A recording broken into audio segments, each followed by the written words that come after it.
Oke. Ya, jadi kita bicara masalah penempatan komponen dan pengecekan akhir. Apa sih yang mesti kita lakukan setelah kita bikin gitu ya? Oke, kemarin kurang lebih kalau kita gambarin, ini ukurannya mungkin nggak pas ya, tapi yang kayak kemarin. Tapi kurang lebih kalau kita gambarin, kita udah punya gambaran bahwa bentuk pesawatnya seperti ini kemarin ya. Di hitung-hitungan yang kemudian setelah ini jadi, tentu lanjutnya adalah bagaimana kita setelah kita potong, kemudian kita lem, tahapan berikutnya kan bagaimana kita merakit ya, intinya itu. Nah, pada saat kita merakit, ini penting banget ya. Namanya centerline alignment. Kita mesti pastikan semua pemasangan sayap, badan, ekor itu harus simetris dan tegak lurus. Ya. Ini ada contohnya di sini. Kalau kita ngambil berpatokan di titik CG, maka jarak dari titik CG ke kiri ekor dan ke kanan ekor, ini disebut di sini D1 dan D2, ini harus sama persis panjangnya. Kalau saya biasanya pakai benang, ini pakai benang. Benang diikat di CG pakai jarum, kita tarik ke sini. Terus kemudian tandain ujung benangnya. Setelah itu ujung benang ini kita pindahin ke sini, ke kanan. Sama enggak? Kalau enggak sama, kita geser supaya posisi ini sama. Kenapa ini harus lurus? Tujuannya supaya pada saat terbang ini benar-benar lurus. Ya, nggak ada cenderungan belok kiri dan belok kanan. Kemudian untuk bidang ekor antara vertical stabilizer atau fin dengan horizontal stabilizer juga harus dipastikan tegak lurus 90 derajat. Ya. Jadi kalau kita ukur dari ujung fin ke ujung stabilizer, A1 dan A2, ini wajib sama panjangnya. Ini bisa kita ukur pakai siku-siku atau potongan styrofoam atau polifoam yang kita bentuk siku, kita taruh di sini. Jadi sebaiknya pada saat ngelem, ini kita pasang siku-siku di sini supaya pasti pada saat lemnya kering dia tegak lurus. Itu yang saya lakukan. Ya. Terus kemudian sayap. Ya. Di contoh ini dia biplane, sayapnya atas bawah. Tapi kalau di kita kan cuma satu sayap atas saja.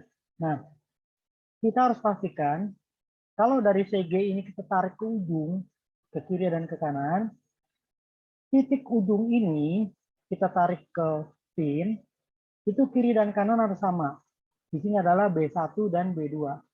Ini juga sama, pakai benang. Ya, pakai benang. Ini paling gampang kita tarik dari CG aja, supaya gampang. Atau karena sayapnya kotak, bisa aja ujung paling belakang sayap ini. Ujung paling belakang kita tarik ke belakang. Ya. Ini juga wajib sama, diusahakan sama. Ya. Tapi karena sayapnya kita nggak permanen, kita sayapnya pakai karet, kan kalau trainer kita kan gampang ikat pakai karet ya, jangan dipermanen. Tujuannya gini, karena trainer kemungkinan jatuhnya lebih banyak daripada suksesnya. Kalau diikat pakai karet, sayap ini nggak gampang patah, karena begitu kepentok entah batang pohon, entah batu, entah landasan, dia paling cuma bergeser aja, karena karetnya kan elastis. Beda kalau kita matiin, misalnya pakai skrup. Begitu dia kehantam pohon, kehantam benda keras, karena di sininya mati, di sininya bisa patah sayapnya. Entah patah di sambungan tengah, entah di tengah. Jadi, kenapa kita pakai karet seperti itu? Nah, karena kita pakai karet, kemungkinan bisa geser-geser. Setiap kali di lapangan ya kita ukur lagi waktu masang sayap. Usahain aja. Ini jaraknya sama, usahain aja. Ya, mungkin kita pakai tali di lapangan atau dicari potongan kayu. Ya, diusahain sama. Tapi yang ini, yang ekor, itu wajib tegak lurus. Ini juga wajib sama jaraknya, karena ini permanen di badan pesawat masangnya. Ya. Itu adalah kalau kita lihat dari sisi pemasangan. Terus kemudian, yang ini. Yang ini, itu adalah kita harus pastikan sumbunya horizontal stabilizer ini harus lurus sejajar dengan sumbu pesawat. Ya, ini harus lurus. Terus kemudian sayapnya membentuk sudut positif terhadap sumbu pesawat, atau kalau sumbu pesawatnya kita imajiner, maka garis inilah yang kita jadi patokan. Jadi gini, kalau saya, jadi begitu pesawat terjadi, sebelum saya potong untuk posisi stabilizer, saya garis dulu pakai bolpen sampai depan garis, ya, garis ini nih, garis sumbu horizontal. Nah, ini adalah jadi patokan untuk penempatan si horizontal stabilizer ini. Jangan sampai penempatannya seperti ini, ke bawah atau ke atas. Ya. Kalau dia ke bawah, otomatis pada saat terbang, ekornya akan naik ke atas, hidungnya turun, nyingsep dia. Atau kebalikannya, kalau ini dipasangnya ke atas, maka ekornya akan tekan ke bawah, hidungnya akan naik. Ya. Jadi ini dipastikan seperti ini. Terus untuk sayap, ini boleh sudutnya 0, boleh dikasih ini maksimal 3 derajat. Ini namanya wing incidence atau angle of incidence. Ya, seperti ini. Ini pemasangan secara fisik. Nah, yang berikut, sekarang bagaimana dengan isinya? Kan ini komponen elektroniknya nih. Kita punya motor, kita punya speed control atau WSC, ada baterai, ada receiver, terus kemudian ada servo. Nah, karena kita kemarin desainnya trainer, maka kita cukup 3 channel aja. Jadi yang ada hanya servo rudder dan servo elevator aja. Aileron sementara kita belum fungsikan, ya, kita belum fungsikan. Ini nanti penempatannya. Kemudian di mana kita pasang komponen ini? Kita lihat bagian dalamnya seperti ini. Paling gampang, servo itu kita taruh di badan, jadi tengah-tengah sini. Kita kasih aja potongan polyfoam atau styrofoam sini. Nanti push rodnya tembus ke belakang, ya, menuju ke rudder dan elevator. Gitu. Kenapa disarankan di posisi servo di sini? Ini mendekat ke CG, menghindari ekor terlalu berat kalau servonya kita pasang di belakang. Ya, ini salah satu trik supaya kita nggak capek-capek nyari posisi baterai. Karena dikhawatirkan kalau servo kita taruh di dekatnya stabilizer, ini jadi berat ke belakang. Akhirnya baterai kita repot, mau taruh di dekat motor nggak ada tempat, mau taruh di sini berat belakang, itu kendalanya. Kenapa saya lebih suka usahakan sebisa mungkin servo untuk servo rudder dan elevator adanya di bawah sayap, di dalam. Ya. Itu servo. Kemudian motor. Ini kita lihat penampang dari atas dan dari samping. Motor, kalau kita lihat dari atas, wajib dikasih sudut offset ke kanan. Ya, ke kanan. Ini namanya right thrust. Sekarang kita lihat, kenapa mesti ke kanan? Ada 2 alasan. Pertama, jika motor berputar, ya, muternya kan ke kanan ya, ke sana ya. Maka efek baliknya adalah badan pesawat akan kepuntir ke kiri. Ini yang namanya torque reaction, ya, ke kiri. Nah, untuk menghindari torque reaction ini, maka si sumbunya motor kita bikin tidak segaris dengan sumbu pesawat, sehingga angka ini tuh menjadi minim, menjadi kecil. 0 enggak, tapi mengecilnya. Jadi efek ini bisa berkurang, artinya pesawat tuh nggak akan melintir ke kiri, terutama pada saat take off. Alasan kedua, namanya slipstream atau aliran angin. Pada saat baling-baling berputar ke kanan, ya, angin itu kan akan berputar mengelilingi badan pesawat, ya, menyelimuti badan pesawat. Begitu sampai di ujung, angin ini akan kepentok ke fin. Finnya akan kedorong ke kanan, kan? Dorong ke kanan. Akhirnya kan hidung pesawatnya akan ke kiri kan, berlawanan dengan arah sana kan. Gitu. Nah, kalau yang pertama tadi efeknya melintir, ya. Yang kedua ini efeknya belok kiri. Jadi ada 2. Pertama melintir. Kalau kalau kalau motornya dipasang lurus. Ya. Yang kedua, dia belok ke kiri. Ya. Maka dari itu perlu dibuat offset seperti ini. Jadi dengan sumbu motor dibuat miring, maka kalau kita garis, sumbunya itu akan keluar ke sini. Jadi tidak akan mempengaruhi, tidak akan memuntir sumbu di tengah ini. Dan juga dengan sumbunya yang akan keluar ke sini, maka arah anginnya itu akan keluar, akan ke sini, bukan ke sini, bukan ke tengah, bukan mengarah ke fin, tapi dia akan terbuang keluar, sehingga pesawatnya tidak muntir, finnya tidak terdorong. Itu tujuannya ya. Yang kedua kita lihat,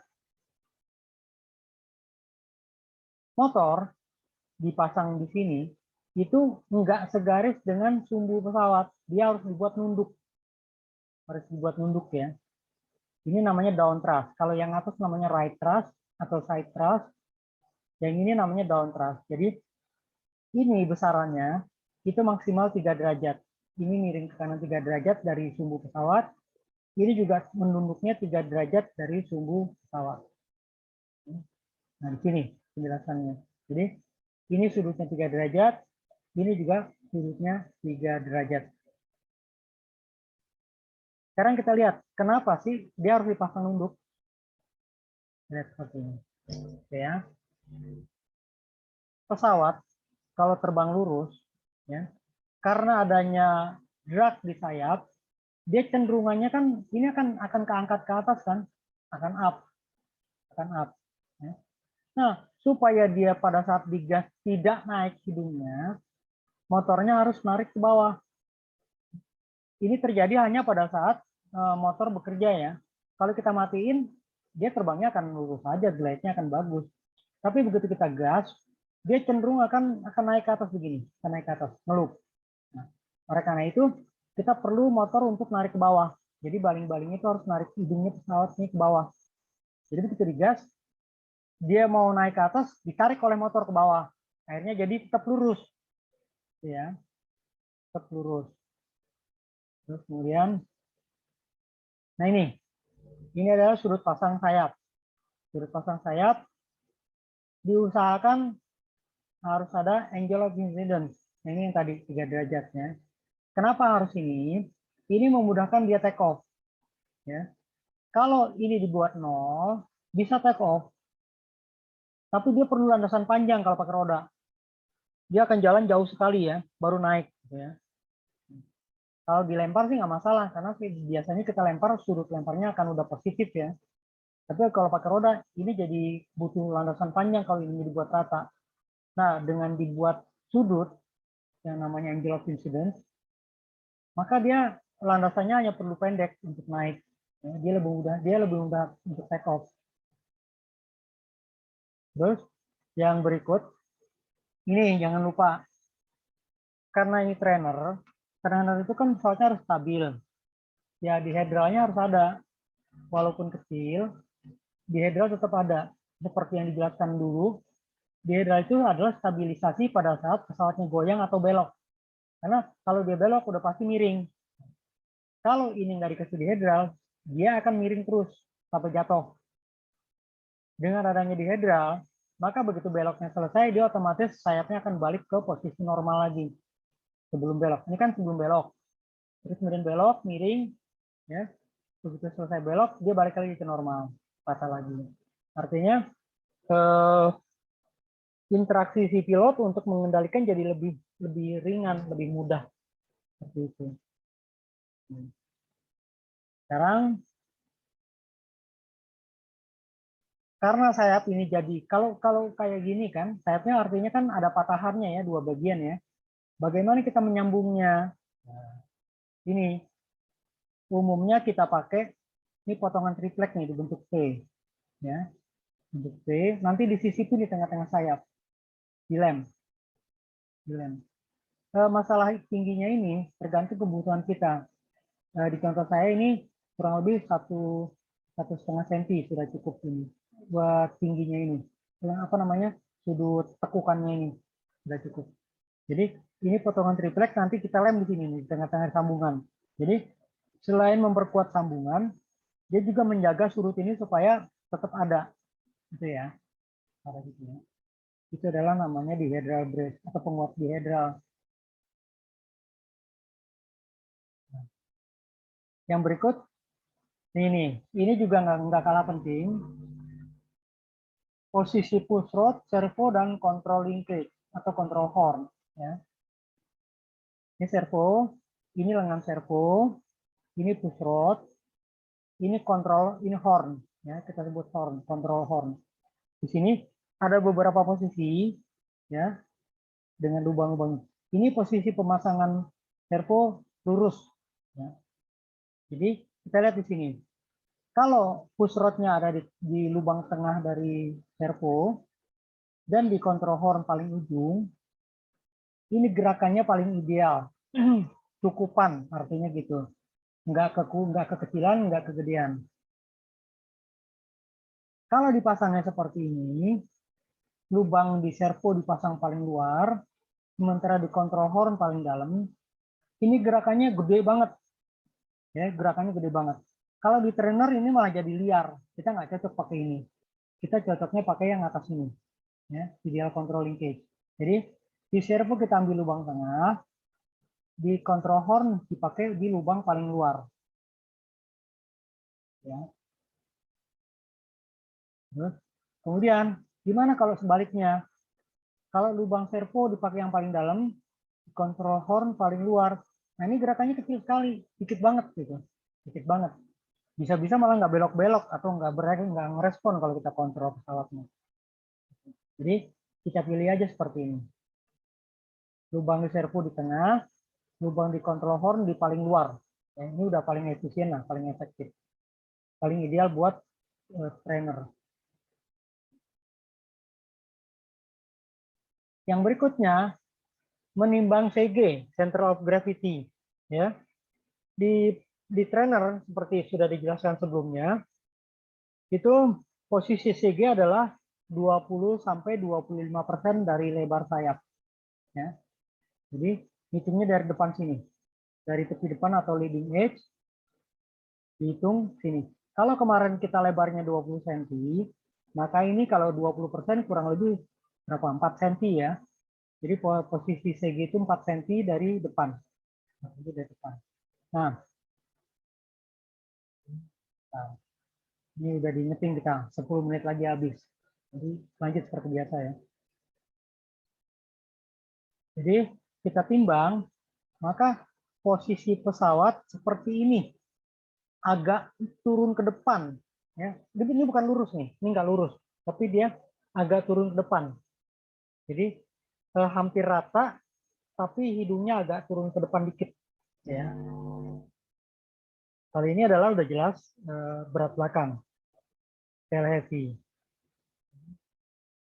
Ini gambarannya. Jadi kalau ditimbang di sini, dia agak turun ke depan sedikit, nggak usah banyak-banyak. Ya. Artinya posisi itu adalah posisi antara berat dengan lift nanti akan seimbang. Jadi pesawatnya akan terbang lurus. Berbeda dengan ini berat belakang. Berat belakang. Titik hisap sayap ada di depan titik berat. Ini kalau ini terjadi, ini pesawatnya bukan cuma naik, tapi dia akan muter ke belakang. Karena ini kan narik terus kan, dia akan berputar ke belakang. Akhirnya jatuh di belakang kita. Ya. Akhirnya jatuh di belakang kita. Nah ini sebaliknya, ini adalah nose heavy. Titik hisap lift ada di belakang titik berat. Jadi dia akan nukik ke bawah, Ini juga bahaya. Tapi mesti diingat,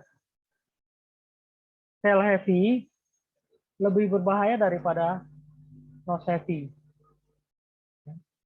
Kalau tail heavy, begitu dia loop vertikal, dia udah nggak bisa dikontrol. Dia akan jatuh ke belakang kita, hancur. Kalau nose heavy, ngatasinya gini. Misalnya kita pesawat baru nih. Begitu take off, berat ke bawah, berat ke depan. Kita matikan power, dia otomatis akan meluruskan diri sendiri. Karena munculnya lift di sini. Ya. Dia akan muncul. Ini lebih aman. Jadi, nose heavy itu jauh lebih aman daripada tail heavy. Tail heavy sudah dipastikan pesawat hancur kalau dia crash. Kalau nose heavy, Begitu power kita matikan, kita cut, dia akan lurus terbangnya. Ada satu cara lagi untuk memastikan CG. Kalau di atas ini kan kita dari hitungan, terus kemudian kita timbang. Ceritanya kita nggak yakin nih, betul nggak sih yang kita hitung? Kita coba dengan cara yang namanya test glide. Ini namanya caranya test glide ya. Jadi kita cari rumput agak tebal. Ya. Pesawat ini bukan dilempar kenceng, tapi didorong pelan. Ya. Ini bukan dilempar kenceng, tapi didorong pelan. Jadi didorong pelan. Kalau dia CG-nya pas, dia akan meluncur menurun seperti garis A ini, forest path. Jadi dia akan meluncur menurun. Itu CG-nya berarti sudah betul. Tapi kalau dilempar langsung nyungsep, itu artinya nose heavy. Kalau nose heavy, kita lakukan koreksi dengan menggeser baterai mundur sedikit. Tes lagi sampai dapat seperti ini. Oke. Kalau yang C, ini agak tail heavy, tapi belum tail heavy. Ya, agak tail heavy. Dia akan naik terus turun gitu ya, naik terus turun. Nah, ini kayak lumba-lumba jadinya. Apa namanya? Bergelombang. Nah, ini caranya juga sama. Kita geser sedikit saja di apa namanya baterainya ke belakang. Oh sorry. Ini apa namanya ini nose heavy. Sorry tail heavy. Jadi ini baterainya kita majuin sedikit. Kalau yang dive ini baterainya kita mundurin. Kalau yang ini kita majuin sedikit. Nah, kalau ini benar-benar tail heavy nih, back stall. Jadi begitu dilempar dia akan ke atas, terus kemudian muter langsung jatuh. Oke. Ya. Nah ini maju ke depannya baterai agak jauh nih ke depan, ya agak jauh. Sampai kita dapat yang garis A ini, wajib ya, garis A ini. Kita dapetin ini. Terus kemudian kemarin ada pertanyaan, bagaimana dengan engsel? Nah, ya. Oke. Jadi engsel yang paling umum pakai lakban kayak gini. Jadi ini ini bidang kontrol kita potong terus kemudian kita coba saya ini ya.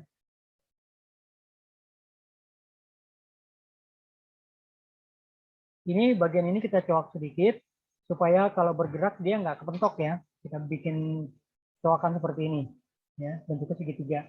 Nah, yang paling umum ini pakai lakban di atas. Yang paling kuat ini adalah pakai lakban kain.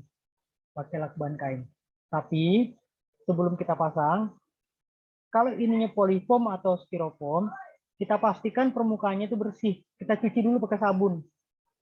Cuci pakai sabun, terus kemudian kita jemur sampai bersih, baru kita pasang engselnya supaya lemnya lakban itu nempel kuat.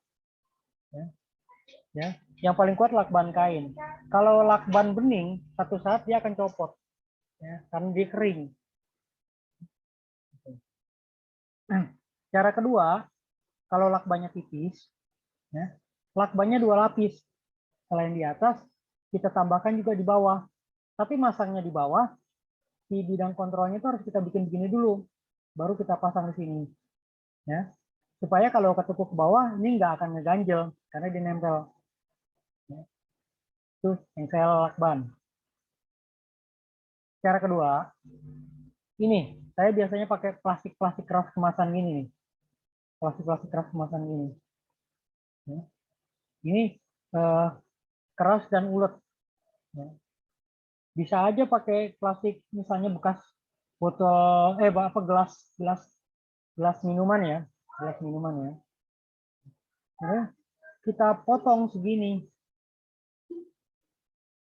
Kita potong ukuran kurang lebih panjangnya 2-3 cm, lebarnya 1 cm. Terus kemudian kita amplas kasar permukaan si plastik ini supaya nanti lemnya kuat nempel. Jadi kita amplas kasar dulu 2 sisi. Terus kemudian nah, si bagian yang mau dipasang engsel itu kita sayat pakai cutter selebar engsel karena nanti engselnya masuk sini disisipin. Kita bikin celah aja, celah di 2 sisi. Misalnya ini stabilizer, baik di stabilizer-nya maupun di pin-nya atau di rudder, di elevatornya atau di rudder-nya seperti itu. Ya, nah ini seperti ini. Kita kasih lem dulu. Lem bisa pakai lem styrofoam, lem bisa pakai lem epoxy. Ya, ini kita lem dulu keduanya, baru disisipin. Ya. Nah, setelah kering, dia akan begini nempelnya. Ya, ini diusahakan ada celah ya, mungkin 1 mili supaya si pergerakan itu nggak nyangkut-nyangkut. Ya. Jadi dengan begini maka dia akan fleksibel luntur apa namanya gerakannya. Oke, materinya segitu, tinggal sekarang kita diskusi aja. Ini masih ada 1 menit. Kalau nanti diskusinya masih banyak, kita sambung lagi. Oke, silakan kalau ada pertanyaan.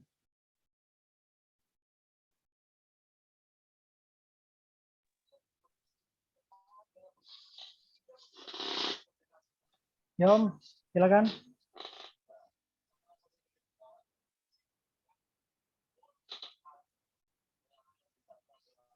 Belum ada. Belum ada. Silakan.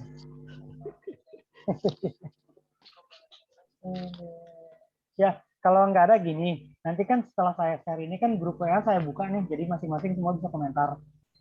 Barangkali nanti muncul pertanyaan setelah baca materi lagi ya, atau setelah lihat videonya ya. Nah, nanti bisa dilihat lagi, nanti bisa kita diskusi aja di WA. Itu aja. Oke? Siap Om. Mungkin kalau kalau gitu ini kita sudahin aja dulu semua. Terima kasih nih buat semua selama ini sudah mengikuti apa yang saya sampaikan. Mudah-mudahan sedikit ini bermanfaat. Ya kalau ada kekurangan mohon diterima kekurangannya dan dimaafkan. Itu ya, kita nanti diskusinya di WA. Ya, setelah saya share nanti diskusinya di WA langsung ya. Oke, terima kasih semua. Terima kasih Om. Oke Om, terima kasih banyak Om. Yuk.